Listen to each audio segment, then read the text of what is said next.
देखो अपन ने last class में बातें नहीं यार बच्चों, फंडामेंटल क्वांटिटी, अरे इधर देखो, फंडामेंटल क्वांटिटी और डिराइव क्वांटिटी समझ लिया था कि नहीं समझा था? समझ लिया था। अब डायमेंशनल फॉर्मूला क्या होता है, ध्यान लगाना बेटा। डायमेंशनल फॉर्मूला हमें ये इन्फॉर्मेशन देता है कि जो डिराइव क्वांटिटी है वो फंडामेंटल पर किस तरीके से डिपेंड कर रही है।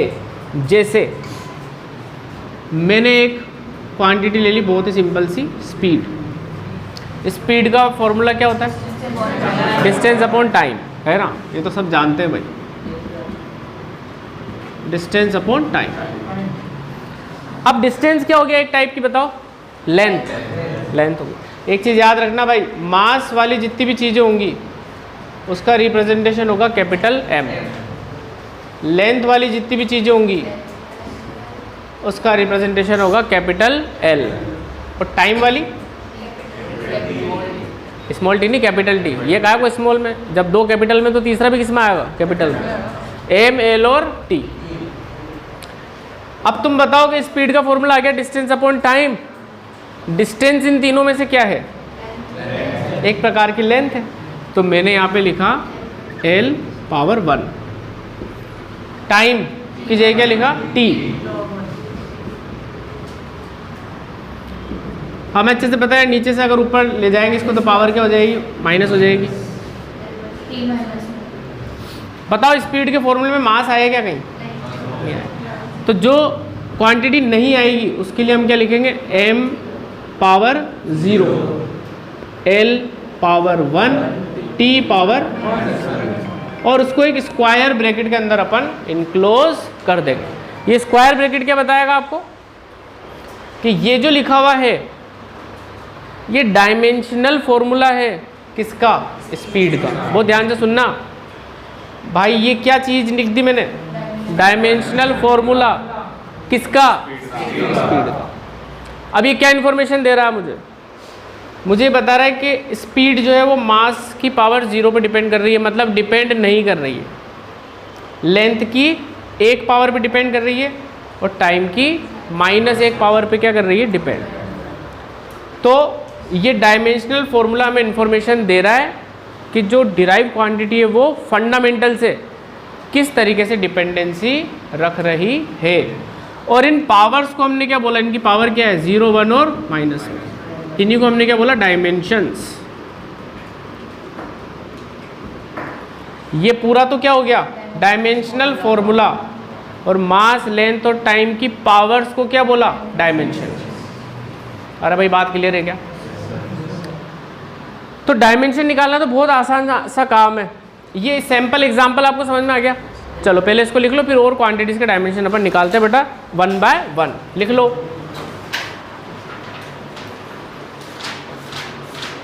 बेटा डायरेक्ट नहीं लिखना अपन को,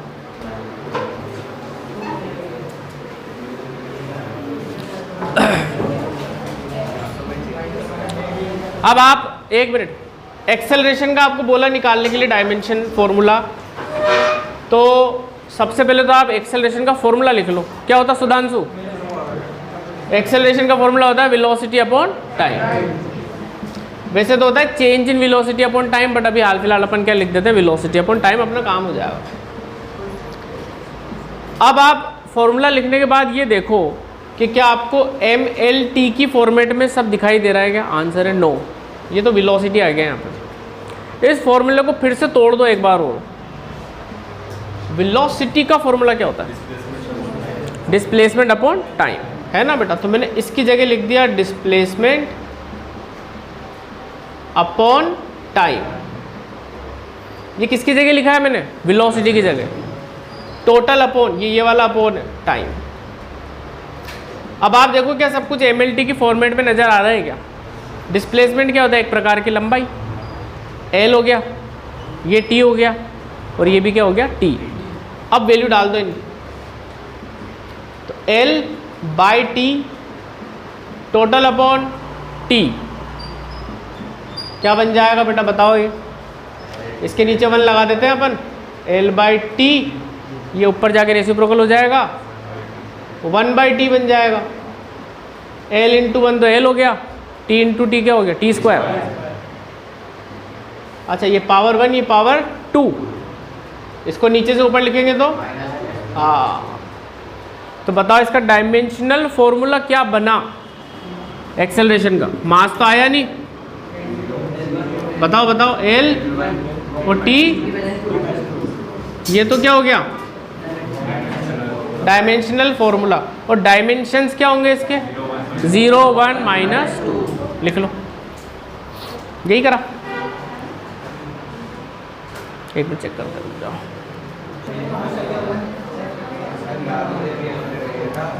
इधर देखना बेटा, इधर समझ लो एक बार। अभी धीरे धीरे बहुत सारी क्वांटिटी आएगी, ये तो बेसिक चल रहा है।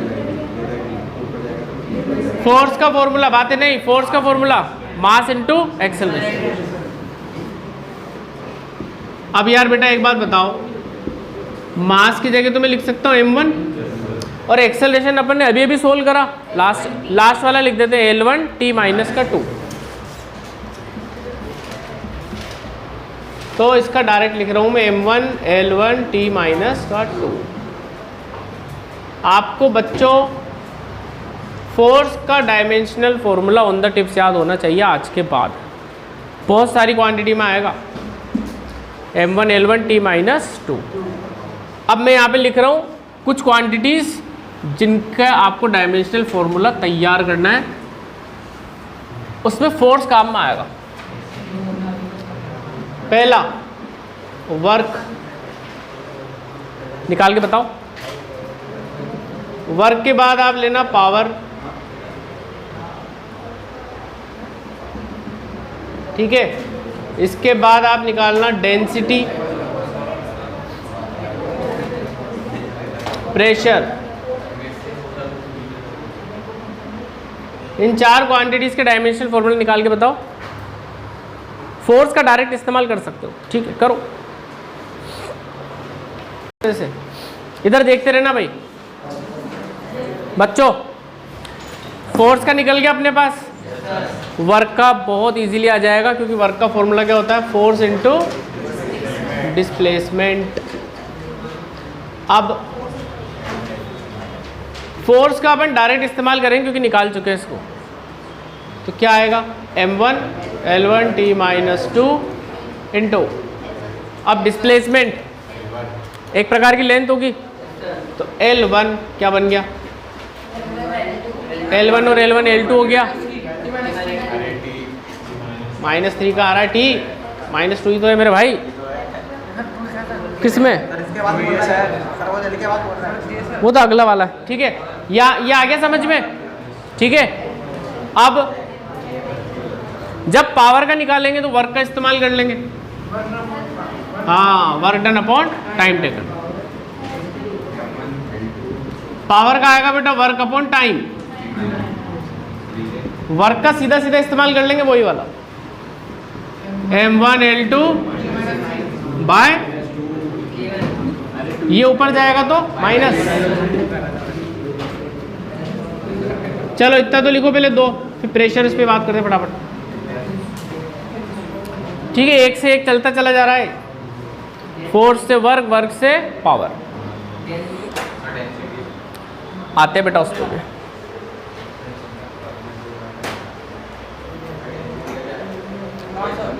पहले डेंसिटी का फॉर्मूला मास बाय वॉल्यूम। अब वॉल्यूम के लिए आप ये इस्तेमाल कर सकते हो यार, length into breadth into height. कोई सा भी फॉर्मूला ले लो, जैसे मैंने तो ये ले लिया L into B into H, इससे मुझे डायमेंशन मिल जाएगा। कैसे? इसकी जगह क्या आ जाएगा? L। ब्रेड्थ भी तो एक तरीके की लेंथ ही है, अरे हाँ या ना तो बोलो यार, हाँ शाबाश। और हाइट, जैसे बोलो इस कमरे की हाइट है 3 मीटर, तो मीटर ही तो बोलेंगे ना अपन। तो L L L कितनी बार आ गया? 3 टाइम्स। तो क्या आएगा? मास अपॉन L की पावर 3, ऊपर जाएगा बेटा तो -3, और टाइम तो आता है नहीं, तो T की पावर 0, ठीक है। लिखते चलो। अब क्या रह गया? प्रेशर। प्रेशर का फॉर्मूला वैसे तो थ्रस्ट अपॉन एरिया होता है, लेकिन अभी लिख लो आप फोर्स अपॉन एरिया। अब एरिया के लिए कोई सा भी ले लो, साइड इंटू साइड या लेंथ इंटू ब्रेड्थ, कोई सा भी जो तुम्हें एरिया निकालना आता हो। तो जैसे मैंने लिया लेंथ इंटू ब्रेड्थ लिया, तो लेंथ की जगह L और ब्रेड्थ की जगह भी L, क्या बन जाएगा L²। फोर्स का तो आपको याद रखना ही है, अपॉन L2 क्या बन जाएगा बेटा, ये ऊपर जाएगा तो 1 - 2 माइनस का 1, हाँ माइनस का 2, ठीक है। अब ये लिखने के बाद आप और क्वांटिटीज में लिख रहा हूँ, उनके निकालना नहीं, ऊपर ऊपर रब कर लो बस वाला। अब आप ट्राई करोगे इन पे, काइनेटिक एनर्जी, पोटेंशियल एनर्जी, ये सब 9th में पढ़े हुए अपन, इसलिए वही क्वांटिटीज दे रहा हूँ आपको। काइनेटिक और पोटेंशियल निकालो। काइनेटिक का फॉर्मूला 12 mv² और पोटेंशियल का mgh लगा सकते हो, ट्राई करो।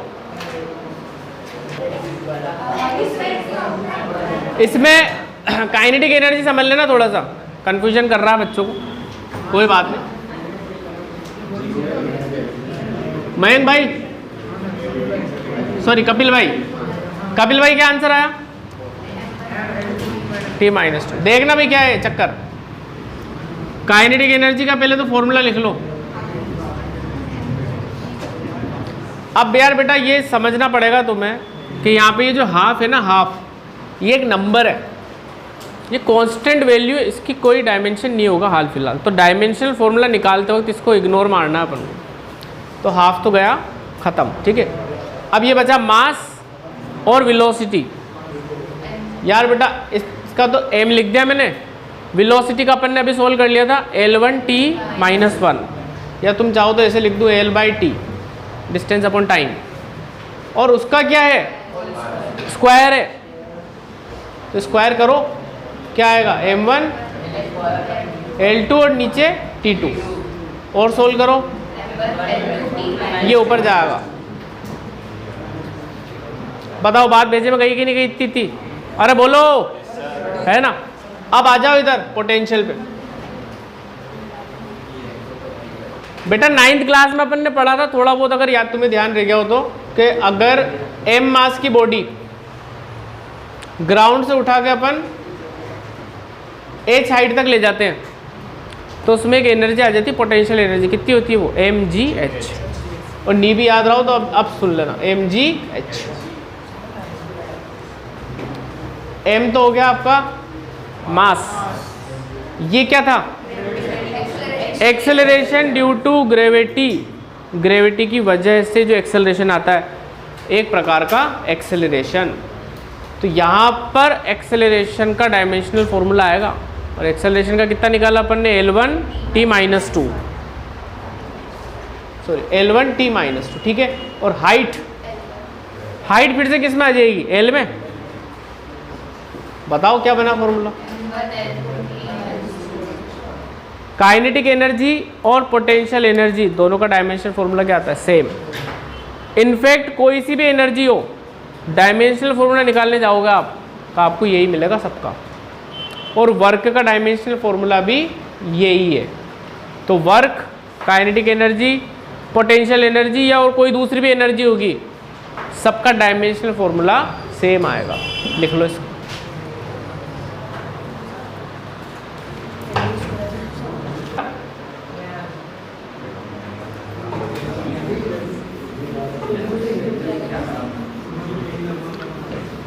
देखो 10th में पढ़ी अपन ने क्वांटिटी रिफ्रैक्टिव इंडेक्स, अभी अभी पेपर हुआ, अपन ने पढ़ा भी है उसको। रिफ्रैक्टिव इंडेक्स का फॉर्मूला अगर याद रह गया हो तो बता दो, C/V, speed of light in vacuum upon speed of light in medium. यार बेटा ध्यान से देखो, ये भी स्पीड है और ये भी क्या है ना।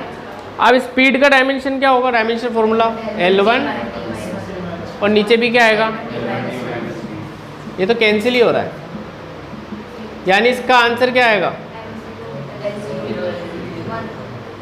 0, सब कुछ 0, m0 l0 t0, मतलब हम क्या बोलेंगे, रिफ्रैक्टिव इंडेक्स कैसी क्वांटिटी है, डायमेंशनलेस, यूनिट लेस भी है लेकिन डायमेंशन लेस, अपन डायमेंशन निकाल रहे हैं तो हम क्या बोलेंगे, dimension less and unit less भी लिख लो साथ के साथ, क्योंकि ऊपर भी स्पीड है और नीचे भी स्पीड है, कैंसिल आउट हो जाएगी बेटा, कुछ भी नहीं बचेगी, सन्नाटा बचेगा m0 l0 t0। ठीक है, एक लास्ट क्वेश्चन करते हैं अपन, ग्रेविटेशनल कांस्टेंट का निकाल के बताओ आप, डायमेंशनल फॉर्मूला 9th क्लास में पढ़ा था अपन ने, ये लगेगा formula, F is equal to G m1 m2 by R square. इसमें जो कैपिटल जी है ग्रेविटेशनल फोर्स, थोड़ी ग्रेविटेशनल कांस्टेंट यूनिवर्सल, इसका डायमेंशनल फॉर्मूला मुझे निकाल के बताओ आप सारे बच्चे, तुम्हारा तो हो गया बेटा, मैं अब बोर्ड पे बता रहा हूँ बेटा, देखना यार ये बहुत बहुत इंपॉर्टेंट है, इसमें तो बिल्कुल ध्यान लगा लेना सारे बच्चे। कैपिटल जी का डायमेंशनल फॉर्मूला, कैपिटल जी बोले तो ग्रेविटेशनल कांस्टेंट।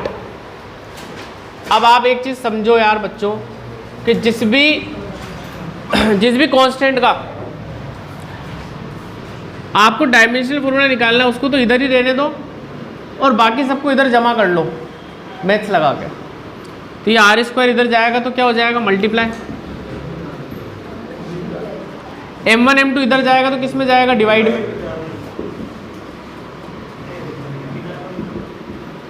पहले बताओ ये चीज़ समझ में आ गई क्या तुम्हारे, फिर उसके बाद आगे की बात करें, ठीक है यहाँ तक। अब आप इनका फॉर्मूला डाल दो, डायमेंशनल फॉर्मूला, एफ का क्या है, m1 l1 t माइनस का 2 रख दो बेटा, ये डिस्टेंस होती है, डिस्टेंस तो कितना हो जाएगा l स्क्वायर, ये मासेस है बेटा m1 मतलब m2, अब ये 1 है ये 2 है, ऊपर जाएगा तो माइनस, क्या बनेगा बेटा m, ये 1 और ये 2 l3 और ये t माइनस का 2। अभी एक कंफ्यूजन हो गया तुम्हें स्टार्टिंग में कि आपने तो बोला था कांस्टेंट का फॉर्मूला, वो डायमेंशनल फॉर्मूला नहीं होता। कांस्टेंट दो प्रकार के होते हैं बेटा, सुन लेना 1 मिनट के लिए।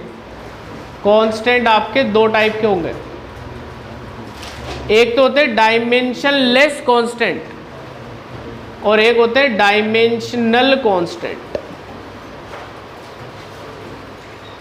डायमेंशनलेस का मतलब जिसका कोई डायमेंशन नहीं है, एग्जाम्पल 5, 10, 15 पाई ये सब।